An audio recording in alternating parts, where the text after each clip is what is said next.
Good morning, students. Today we are going to start our last topic of national income, and that is the last method, value added method. It also called the product method. इससे पहले हमने दो method cover कर लिए हैं.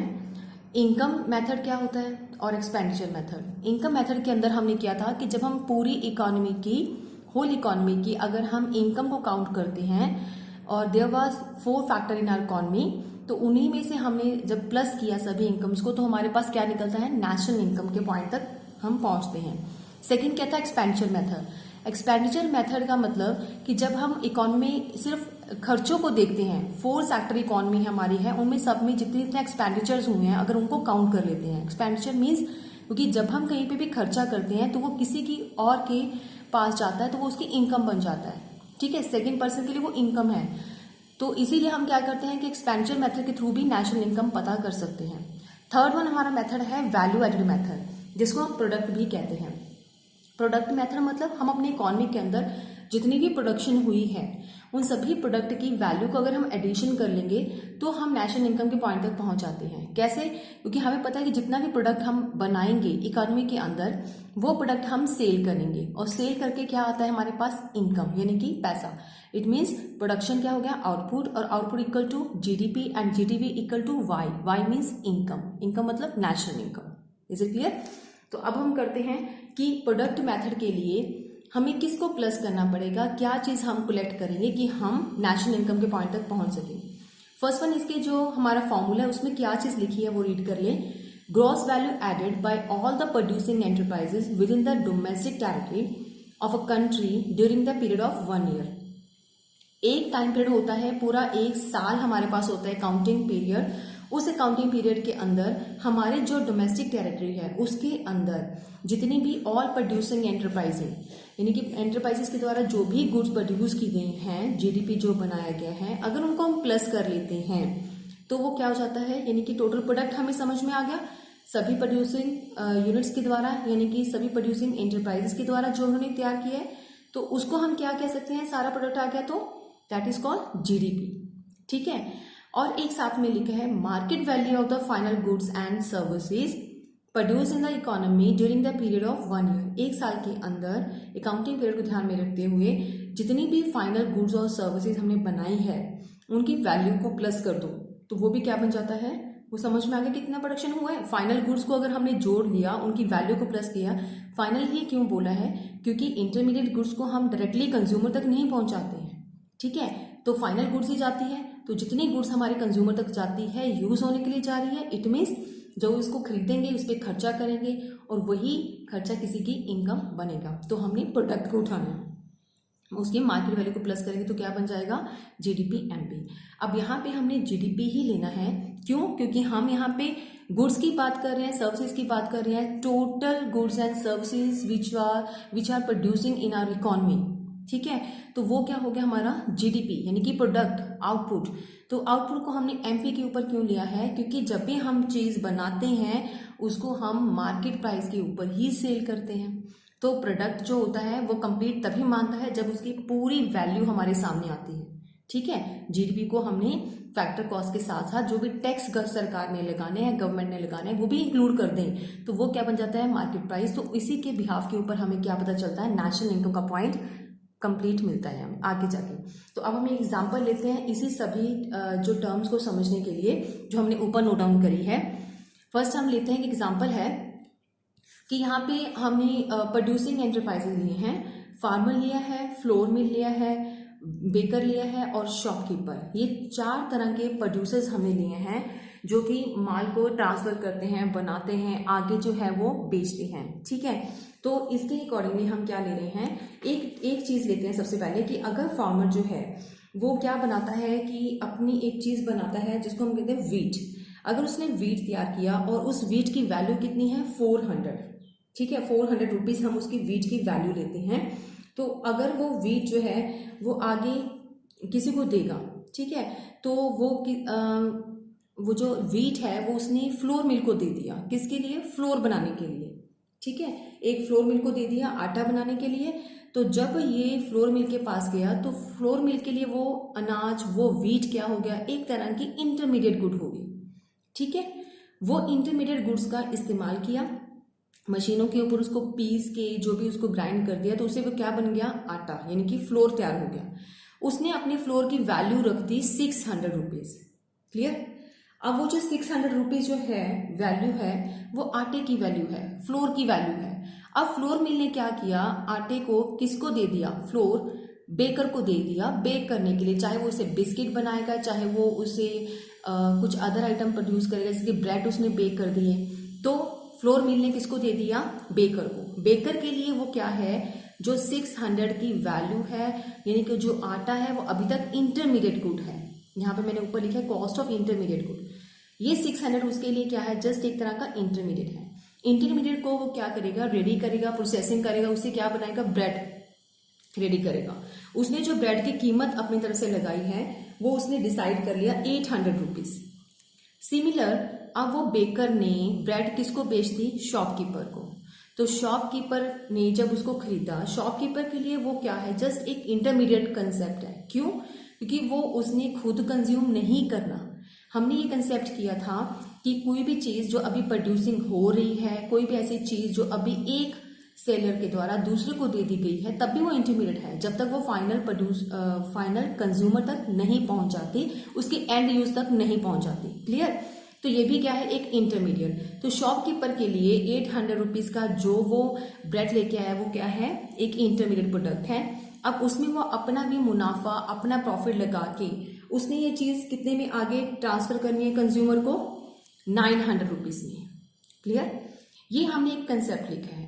बिल्कुल starting में जो मैंने लिखा था कि फार्मर जो है वो प्रोड्यूस करता है वीट, तो उसमें हमने ये यहाँ पे कॉस्ट ऑफ इंटरमीडिएट गुड्स कुछ भी नहीं लिखा। यहाँ पे हम नील लेते हैं। नील मतलब कि उसके पास जो भी सीड्स थे उसने वो बीज को बोया और उसे क्या बनाई, फसल तैयार करी, कौन सी, वीट। और वो उसकी वैल्यू जो वो एस्टिमेट लगा लेता है कि उस अनाज की वैल्यू कितनी है, उसकी 400।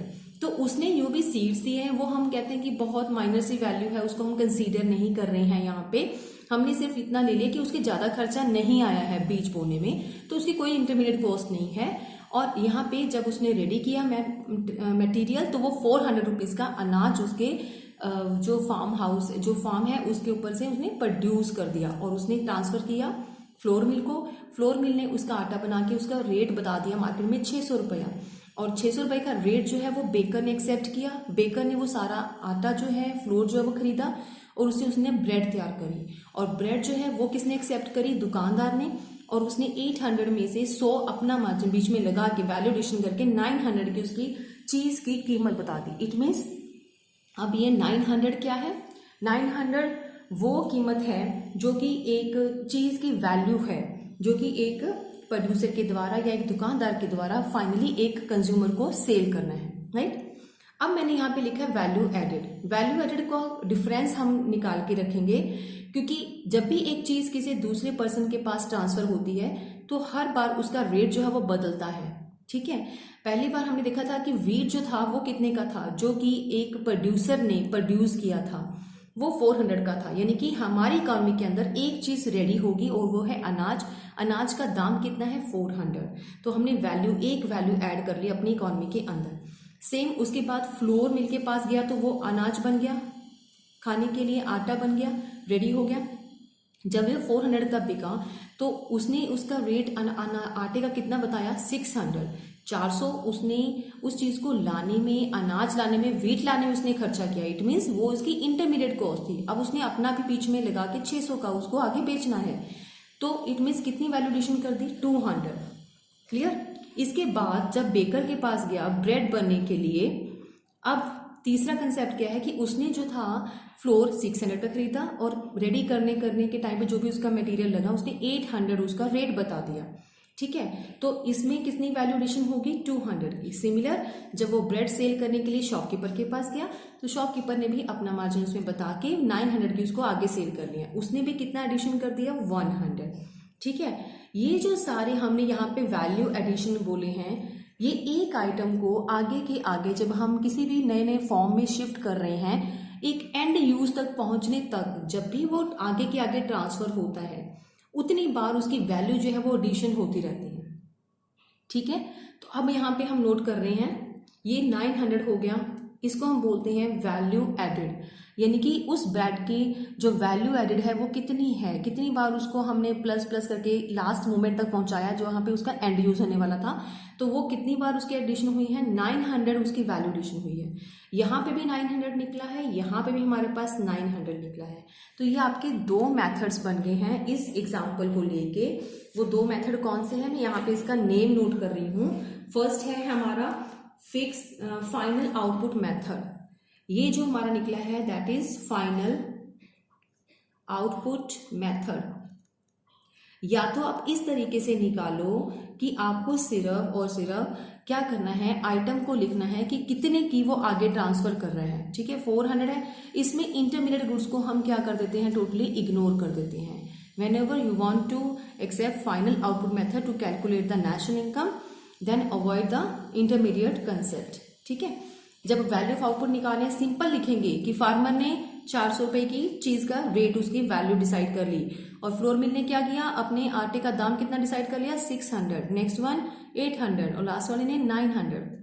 हमें ये कंसेप्ट करने की जरूरत नहीं है क्योंकि हम फाइनल आउटपुट मेथड ले रहे हैं कि फाइनली एक कंज्यूमर के पास वो चीज कितने में जा रही है, 900 रुपीज में। तो ये हो गया फाइनल, फाइनल मतलब फाइनल यूजर के पास गई तो कितने में जा रही है, 900 में। फाइनल आउटपुट बनी, क्या बना, ब्रेड। अभी तक तो वो चीज इंटरमीडिएट थी, अनाज भी ये वीट हमारा इंटरमीडिएट था, फिर वो फ्लोर भी इंटरमीडिएट था, ब्रेड भी इंटरमीडिएट था। अब ब्रेड जो है शॉपकीपर से कहाँ जा रहा है, तो मेन ब्रेड जो है लास्ट है, इसके बाद हमने और प्रोसेसिंग नहीं करी, ये फाइनल आउटपुट है। और फाइनल आउटपुट की वैल्यू कितनी है, 900। या तो ये मेथड है। सेकंड क्या है, वैल्यू एडेड मेथड, जो कि हमारे इस टॉपिक का नेम भी है। वैल्यू एडेड मेथड के लिए हमें इंटरमीडिएट गुड्स साथ में लेनी पड़ती है कि अगर वो एक पर्सन जो है वो रेट बना रहा है तो उसने इंटरमीडिएट पे कितना खर्चा किया, दूसरा अगर कोई रेट बना रहा है 800 तो उसके लिए इंटरमीडिएट कितना खर्चा था, वो हम नोट डाउन करके उसके बिहाफ के ऊपर वैल्यू एडेड निकालते हैं। तो इसी के लिए हमारा सेकंड जो है मेथड बनता है value added method, added method. तो दोनों मेथड के थ्रू हम क्या निकाल सकते हैं, अपना कंसेप्ट निकाल सकते हैं 900। हमें फाइनल गुड का रेट चाहिए। अब इन दोनों के बेस पे हम ऊपर वाली जो टर्म्स है वो दोबारा रेट करते हैं। पहला क्या था, फाइनल जो चीज रेडी हुई है उसकी मार्केट वैल्यू कितनी है, 900। फाइनल गुड क्या है, ब्रेड, ब्रेड की मार्केट वैल्यू क्या है, 900। अब 900 से आगे तो नहीं जाएगा ना, क्योंकि 900 रुपीज में ही उस कंज्यूमर के पास पहुंच जाएगी जिसको इसकी नीड है। ठीक है, तो मार्केट वैल्यू क्या हुई ब्रेड की, 900। तो सेम इसी तरह से हम बाकी सारे आइटम जितने भी इकोनॉमी में प्रोड्यूस होते हैं उन सबका हम मार्केट वैल्यू ले लेंगे, उनको प्लस कर देते हैं, तो हम क्या बन जाएगा हमारे पास, GDP. Same market value of final goods and services produce in the economy, जितनी भी इकोनॉमी में प्रोड्यूस की जाएंगी उन सबकी मार्केट वैल्यू को प्लस करते जाओ and then we reach up to the point of GDP MP. Clear. Second method हमने किया था value added method. Value added मतलब जो भी चीज प्रोड्यूस की जा रही है उन सबकी कितनी बार वो आगे की आगे शिफ्ट हो रही है और कितनी उसकी वैल्यू बढ़ती जा रही है। अगर उन सभी वैल्यूज को हम एडिशन कर देते हैं वैल्यू एडेड, तो वैल्यू एडेड के बेस पे जो भी हमारी चीज बनती है उसको हम जीडीपी कहते हैं। जैसे कि ग्रॉस वैल्यू एडेड, ग्रॉस मतलब टोटल। अभी हमने जो सबका टोटल किया है 400, 200 और लास्ट में कहां तक पहुंच गए, 900 तक। क्लियर, तो ये हो गया टोटल। तो ग्रॉस वैल्यू एडेड, इसी तरह सभी चीजों की हम वैल्यू एडेड को क्रॉस कर देते हैं, एडिशन कर देंगे जो भी प्रोड्यूसिंग एंटरप्राइजेस के द्वारा प्रोड्यूस की जा रही है। क्लियर, यहाँ पे वेट प्रोड्यूस हुआ था उसको ले लिया, प्लस आटा बना उसको ले लिया, प्लस ब्रेड बना उसको ले लिया। सिमिलर इस तरह से अलग अलग जितनी भी टर्म्स हैं अब उनको वैल्यू एडिशन करते जाएंगे तो हम पहुंच जाएंगे। ये दो मेथड है, इसीलिए यहाँ पे दो टर्म्स लिखी हुई हैं। तो कोई भी चीज अगर आप लेते हो क्वेश्चन के अकॉर्डिंगली क्या लिखा हुआ है उसके अकॉर्डिंगली निकालोगे तो जीडीपी एमपी ही निकलेगा। क्लियर है। अब हम चलते हैं इसके अदर फॉर्मूलेस की तरफ, क्योंकि अभी तक हमने सिर्फ ये कंसेप्ट पढ़ा है एग्जाम्पल के तौर पे कि इस क्वेश्चन के लिए एक तो हमें वैल्यू ऑफ आउटपुट का मतलब पता होना चाहिए, वो क्या होता है, किसी भी चीज की वैल्यू, और एक हमें कॉस्ट ऑफ इंटरमीडिएट गुड्स पता होना चाहिए, यानी कि जो वो रॉ मटेरियल यूज किया है उसकी कॉस्ट कितनी है। और वैल्यू एडिशन मतलब किसी भी नई चीज को अगर हम बनाते हैं तो उसमें कितना और वैल्यू एडिशन कर दिया इकोनॉमी के अंदर हर एक प्रोड्यूसर्स ने। ठीक है, तो वो हो गया वैल्यू एडिशन यानी कि वैल्यू एडेड। अब हम फॉर्मूले पे जाते हैं। उस फॉर्मूले की जरूरत ज़्यादा है हमें, ताकि हम इस फॉर्मूले को यूज करके क्या निकाल सकें, नेशनल इनकम। वैल्यू एडेड कैसे निकलता है, वैल्यू ऑफ आउटपुट में से अगर इंटरमीडिएट एक्सपेंडिचर, इंटरमीडिएट कॉस्ट अगर लेस कर दें तो हम वैल्यू एडेड पर निकल जाएंगे सेम एग्जाम्पल की तरह। Value minus intermediate cost 600 minus 400, 800 minus 600, तो क्या बन जाएगी value added. We can calculate easily, ठीक है, वैल्यू एडेड। अब हम बात करते हैं कि वैल्यू ऑफ आउटपुट अगर गिवन नहीं है तो वो कैसे फाइंड आउट करेंगे। अगर क्वेश्चन में वैल्यू ऑफ आउटपुट दिया है तो सिंपल है, इसमें से इंटरमीडिएट कॉस्ट निकालो और आपका वैल्यू एडिशन आ जाएगा, और इसी वैल्यूएशन को क्या बोलेंगे हम, जीडीपी एमपी, ठीक है। लेकिन अगर आपको वैल्यू ऑफ आउटपुट ही नहीं पता तो कैसे निकालोगे। सेल लेनी है, क्वेश्चन में सेल गिवन होगा, तो सेल के कंसेप्ट का मतलब क्या है, इसको भी ध्यान से समझना है। सेल मतलब सिर्फ अपनी इकोनॉमी के अंदर की हुई सेल नहीं है, प्लस अगर हमने कोई गुड्स या सर्विस बाहर एक्सपोर्ट भी करी है तो उसको भी प्लस करना है, ये ध्यान में रखना है हमेशा, ठीक है। तो वो आ जाएगा सेल। अगर क्वेश्चन में ही दे रखा है कि डोमेस्टिक सेल जो है वो 1000 है और एक्सपोर्ट जो है वो सेपरेटली दे रखे हैं 500 है, तो इसमें हमें ऑटोमेटिकली ये समझना पड़ेगा कि अभी तक हम इन दोनों को प्लस नहीं किया, तब आप इन दोनों को प्लस करके निकालोगे 1500 सेल है। और अगर डायरेक्टली सेल दे दिया और साथ में एक्सपोर्ट दे दिया तो वो एक्सपोर्ट आपको सिर्फ कंफ्यूज करने के लिए दिया जाएगा। आपको अगर सेल दे दिया तो ऑब्वियस है कि डोमेस्टिक प्लस एक्सपोर्ट को करके ही सेल बना होगा। Is it clear. तो वो बन जाएगा वैल्यू ऑफ आउटपुट, कितनी सेल इकोनॉमी के अंदर हुई है तो उस सेल से क्या पता चलेगा हमें कितना आउटपुट आया, तो आउटपुट की वैल्यू। क्लियर। आगे आता है वैल्यू ऑफ आउटपुट। तो इट मीन्स हमें यहाँ पे क्या चीज समझ में आती है कि सेल क्या होता है, डोमेस्टिक सेल प्लस एक्सपोर्ट, ठीक है। अब हम बात कर रहे थे वैल्यू ऑफ आउटपुट की। वैल्यू ऑफ आउटपुट क्या होता है कि सेल तो है ही है, अगर तो क्वेश्चन में खाली सेल वर्ड दिया है तो इस सेल का मतलब क्या हो गया कि सारे का सारा जो हमारा गुड्स है वो बिक चुकी हैं, सोल्ड हो चुकी हैं, ठीक है। इट मीन्स कि entire output of the year is sold during the year, कि सारे का सारा हमारा स्टॉक जो है हमारा वो सेल हो चुका है। अगर सेल के साथ क्वेश्चन के अंदर चेंज इन स्टॉक इस तरह का कोई कंसेप्ट भी पड़ा हुआ है तो इट मीन्स हमें चेंज इन स्टॉक को भी सेल के साथ इंक्लूड करेंगे तभी वो वैल्यू ऑफ आउटपुट बनेगा। कंसेप्ट को दोबारा से समझो। वैल्यू ऑफ आउटपुट का मतलब होता है कि आउटपुट जो हमने किया है वो उसकी वैल्यू क्या है। इट मीन्स जितना हमने सेल किया है, ठीक है। अगर सेल के साथ साथ क्वेश्चन में चेंज स्टॉक भी पड़ा है तो इट मीन्स सेल हमने सारा नहीं किया है, कुछ हमारे पास अनसोल्ड स्टॉक भी है और हमें वैल्यू निकालने के लिए जो सेल हो चुका प्लस जो अभी नहीं बिका है, इन दोनों को प्लस करके ही क्या बनता है हमारा वैल्यू ऑफ आउटपुट बनता है। क्लियर। तो इसमें हम करेंगे sale plus change in stock मतलब some output remain unsold during the year. इसका मतलब कुछ पार्ट जो कि अभी अनसोल्ड है, ठीक है, अनसोल्ड स्टॉक। अब ये अनसोल्ड स्टॉक को हम फाइंड आउट कैसे करेंगे। अगर क्वेश्चन में तो दे रखा है चेंज इन स्टॉक तो ठीक है, अगर नहीं गिवन तो हमें कैसे निकालना है। चेंज इन स्टॉक के लिए हमारे पास कंसेप्ट है कि closing stock minus opening stock कर दो तो आपके पास चेंज इन स्टॉक आ जाएगा। क्लियर। चेंज इन स्टॉक का मतलब जो भी अभी तक नहीं बिका, मैं बार बार इस पे एम्फसाइज कर रही हूँ, इस पे प्रेशर डाल रही हूँ। अनसोल्ड स्टॉक, अनसोल्ड मतलब जो नहीं बिका। अब जो नॉर्मल कॉमर्स स्टूडेंट हैं वो इस चीज को जजमेंट करते हैं कि closing stock minus opening stock से ठीक है, समझ में आ गया कि चेंज स्टॉक है, ये सबको क्लियर है। लेकिन जो कॉमर्स स्टूडेंट्स हैं वो इस चीज के ऊपर फोकस करते हैं कि मैम जो हमारे साल के एंड में बच जाता है क्लोजिंग स्टॉक, उसी को तो हम अनसोल्ड स्टॉक बोलते हैं, क्योंकि उसका मतलब ये होता है कि ये जो हमारा स्टॉक है वो नहीं बिका और लास्ट में इतना क्लोजिंग स्टॉक बच गया। Clear. I agree with you, मैं आपकी इस कंसेप्ट से एग्री करती हूँ, लेकिन ये वाला फंडा आपको सिर्फ और सिर्फ अकाउंट्स के अंदर ही मिलेगा। अगर हम इसी कंसेप्ट को इकोनॉमिकली वे से देखते हैं, इकोनॉमिक्स के अंदर अगर हमें चेंज इन स्टॉक निकालना है तो उसका कंसेप्ट का मतलब कुछ और होता है। अकाउंटेंसी के अंदर अगर इसका मीनिंग लेते हो क्लोजिंग स्टॉक का तो इसका मतलब होता है अनसोल्ड, लेकिन इकोनॉमिक्स के अंदर चेंज स्टॉक का मतलब होता है अनसोल्ड। अब कैसे, वो चीज समझो। हमने यहाँ पे कर लिया जितना लास्ट में स्टॉक बचा है साल के एंड में और जितना साल के स्टार्टिंग में स्टॉक था, इन दोनों को अगर माइनस कर देते हैं तो हमारे पास आ जाएगा चेंज स्टॉक। चेंज स्टॉक का मतलब क्या होता है, हमने इन्वेस्टमेंट का एक टॉपिक रीड किया था लास्ट चैप्टर के अंदर और हमने क्या था, इन्वेस्टमेंट मतलब जो उसी साल में पैसा हमने जब इन्वेस्ट करते हैं, इन्वेस्टमेंट का मतलब होता है कि कुछ नया हमने और खर्चा क्या कर दिया, नया मतलब न्यू, ठीक है, यानी कि चेंज। तो इन्वेस्टमेंट इन्वेंट्री था, इन्वेंट्री इन्वेस्टमेंट एक कंसेप्ट हमने किया था, उसका मतलब क्या था कि ड्यूरिंग द ईयर हमने नया और कितना स्टॉक लिया। ये वाली वही चीज है कि इन्वेस्टमेंट हमने पूरे साल के अंदर अंदर लास्ट वाला छोड़ दो, स्टार्टिंग वाला छोड़ दो, ठीक है, उनके अलावा पूरे साल में और कितना चेंज स्टॉक किया। चेंज स्टॉक मतलब कि हमने और कितना इन्वेस्टमेंट किया, कितना ऐसा खर्चा किया कि हमें नया स्टॉक परचेज करना पड़ा। क्लियर? कितना इन्वेस्टमेंट किया, कितना ऐसा खर्चा किया कि हमें नया परचेज करना पड़ा।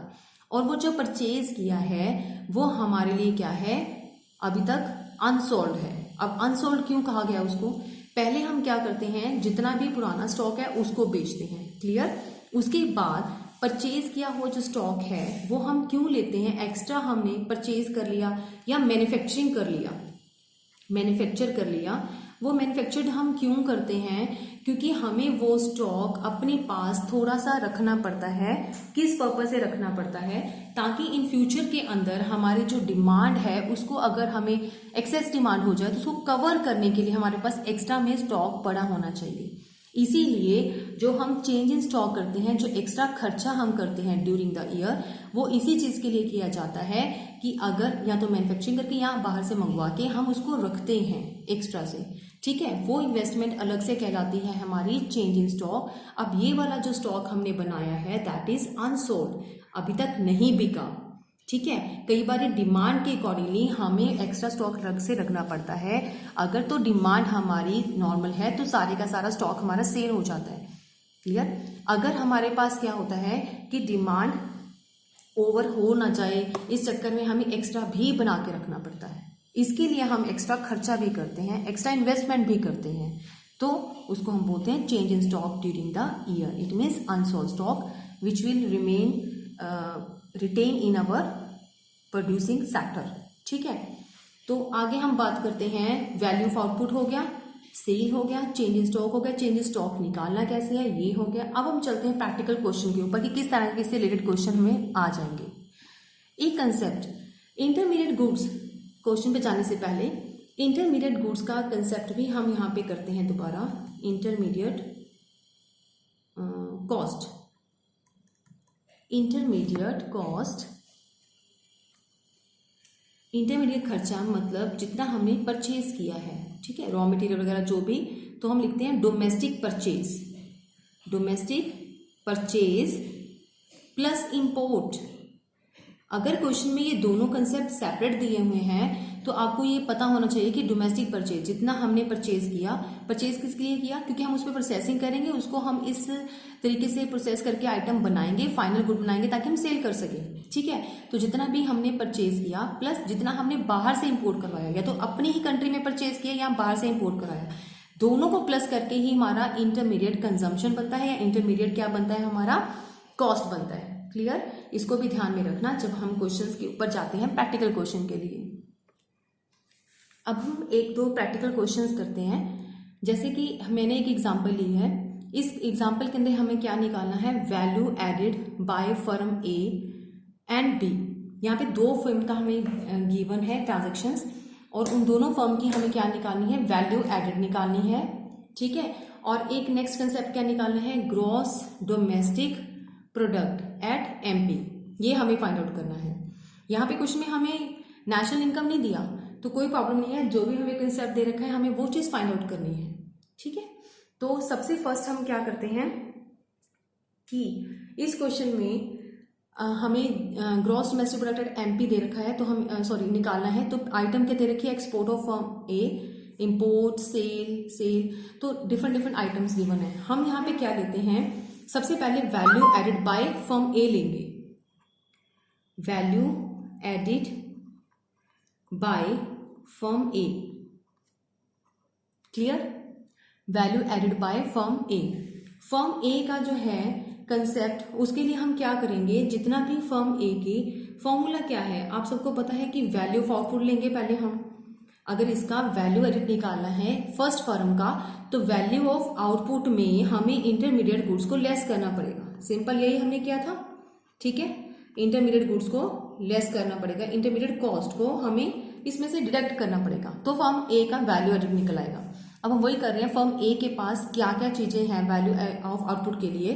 सबसे फर्स्ट हम देखते हैं कि एक्सपोर्ट ऑफ फर्म ए हमने किया था, या तो डोमेस्टिक सेल करे वो प्लस या एक्सपोर्ट करे, तो दोनों को प्लस करके क्या बन जाता है, क्या बन जाता है, सेल। और सेल क्या होता है, equal to value of output. तो इट मीन्स हमें यहाँ पे क्या लेना पड़ेगा, वैल्यू ऑफ आउटपुट कैसे निकलता है, डोमेस्टिक सेल प्लस एक्सपोर्ट। तो हम देख रहे हैं एक तो एक्सपोर्ट ये रहा, ठीक है, ये कौन सा एक्सपोर्ट है, फर्म ए का।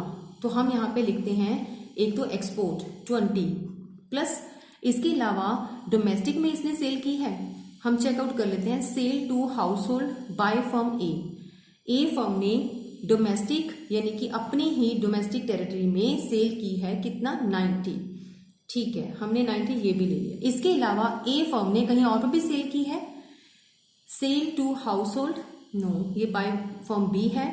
हम दोबारा देखते हैं कोई एक concept, sale to firm B by firm A, it means A firm के द्वारा बी फर्म को भी कुछ चीज बेची गई है, वो कितना है, 40।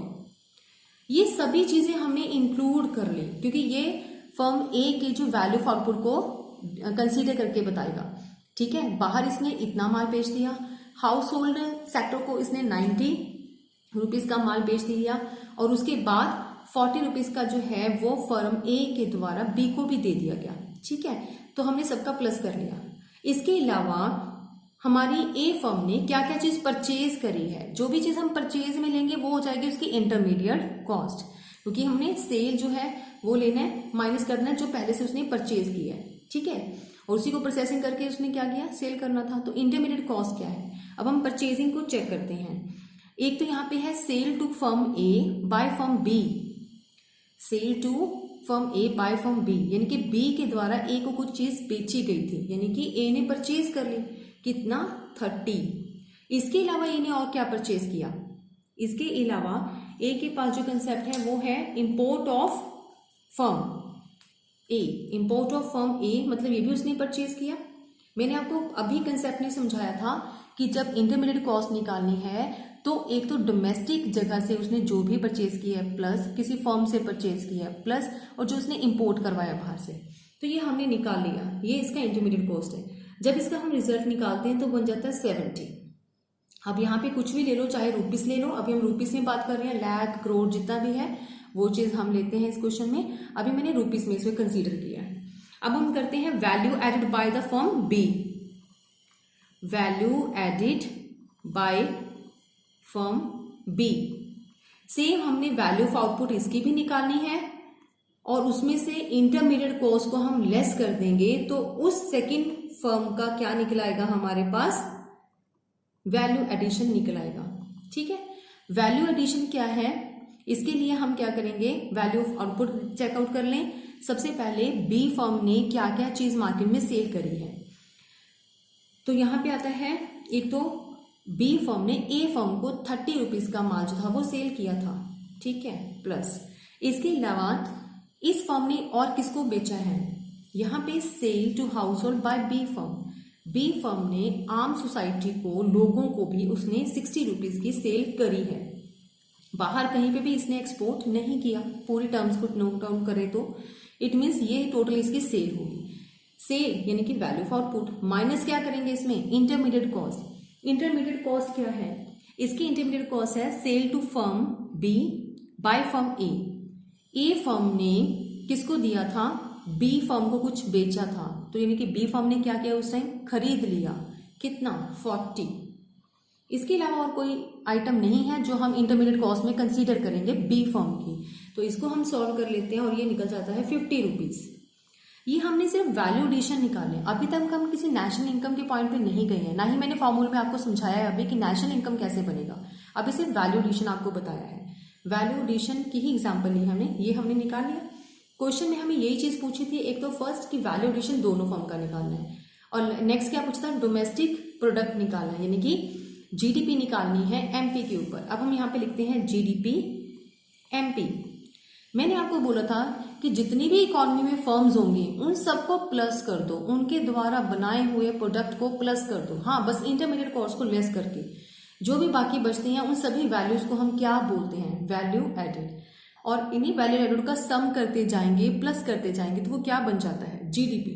हमने यही किया था अभी तक। ऊपर हमने लिखा था कि जीडीपी एमपी कैसे निकालते हैं, तो हमने किया था कि sum total of all the value added producing in the economy of a one accounting period. तो इसको हमने प्लस कर दिया। अभी हमें 2 फॉर्म्स ली हैं। सिमिलर इस तरह की बहुत सारी फॉर्म्स जो हम नेशनल इनकम का टॉपिक करते हैं तो सारी फॉर्म में इन्वॉल्व करते हैं। जो जितनी भी चीज़ें हम बना रहे हैं इकोनॉमी के अंदर उन सभी प्रोड्यूसर्स की आइटम्स को लेते हैं। तो यहाँ पे 2 ही फॉर्म ली हैं तो दोनों फॉर्म्स को हम एडिशन कर देते हैं। तो वो कितना आ जाता, 120 रुपीज़। इट मीन्स हमारी इकोनॉमी में जितनी फॉर्में थी हमने उनको जोड़ दिया और वो कितना आ गया, 120 आ गया। तो इट मीन्स जीडीपी क्या निकला है हमारा, एमपी के ऊपर। अब इस क्वेश्चन के अंदर हमें यहाँ पे एमपी के ऊपर ये कैसे समझ में आया, यहाँ तो कुछ लिखा नहीं है, ना एफसी लिखा है ना एमपी लिखा है। तो जब हम सेल की बात ही कर रहे हैं तो सेल के अंदर क्या आता है, ऑटोमेटिकली जब एक पर्सन किसी दूसरे को दे रहा है, एक फर्म किसी दूसरी फर्म को बेच रही है, तो जितने भी गवर्नमेंट टैक्स है वो लगा के ही उसको आगे दे रही है। चाहे वो हाउस होल्ड सेक्टर को बेच रहे हैं, चाहे one firm to second firm दे रहे हैं, तो वो एमपी के ऊपर ही है। चीज जब बेची जाती है तो वो मार्केट प्राइस के ऊपर बेची जाती है। ये नहीं है कि वन फर्म से दूसरी फर्म के पास आएगी उसके बाद हम टैक्स लगाएंगे, नहीं। तो वो फिर एक ही रेट है, चाहे आप हाउस होल्ड को बेच दो, चाहे आप एक फर्म से दूसरी फर्म को सेल कर दो, ठीक है। तो वो मार्केट प्राइस के ऊपर ही बिकेगी चीज, इसलिए यहाँ पे जीडीपी एमपी है। इसके बाद अगर क्वेश्चन में आपको नेशनल इनकम निकालना आ जाए तो क्या करना है। अभी तक तो हमने सिर्फ वैल्यू एडिशन किया है। अगर नेशनल इनकम का कॉन्सेप्ट आ जाए कि नेशनल इनकम निकालो, तो इसके अंदर हम क्या करेंगे। तो जीडीपी एमपी के अंदर हमें क्या करना पड़ेगा, सिंपल यहाँ पे लिख लेते हैं टर्म्स कि अगर जी से एन बनाना है। अच्छा, नेशनल इनकम का फॉर्मूला क्या होता है, एनएनपी एफसी। तो सिंपल है, अगर जी से एन बनाना है तो आपको बीच में डेप्रिसिएशन को क्या करना पड़ेगा, लेस करना पड़ेगा। ओके, अगर डी से एन बनाना है तो क्या करना पड़ेगा, डोमेस्टिक से एन जाने के लिए net factor income from abroad को प्लस करना पड़ेगा, net factor income from abroad plus कर देंगे, हो गया। और एमपी दे रखा है, एमपी से एफसी जाने के लिए क्या करना पड़ेगा हमें, एमपी से एफसी बिल्कुल ऑपोजिट हो गया, यानी कि मार्केट प्राइस पहले बोल रहे हैं और उससे हमें नेट अभी टैक्स को निकालना है, यानी कि माइनस कर देंगे इनडायरेक्ट टैक्स को, ठीक है। तो वो क्या बन जाएगा, एनडीपी एफसी। ये टर्म्स हमने अब नोट डाउन कर ली है। ये तब करना है अगर क्वेश्चन में आपको नेशनल इनकम निकालने के लिए बोला जाए। अभी जो हमने क्वेश्चन लिया था उसमें नेशनल इनकम निकालना ही नहीं था। तो जरूरी नहीं है कि हर एक फॉर्मूला, इनकम, एक्सपेंडिचर और वैल्यू एडेड मेथड तीनों के तीनों हमें नेशनल इनकम निकालने के लिए आएंगे। कोई भी टर्म आ सकती है निकालने के लिए। अभी हमारे पास सिर्फ जीडीपी एमपी निकालना आया था तो हमने उतना ही कंसीडर किया था। और ये 3 कंसेप्ट हम करेंगे और हमारे पास क्या आ जाएगा, नेशनल इनकम, ठीक है। ये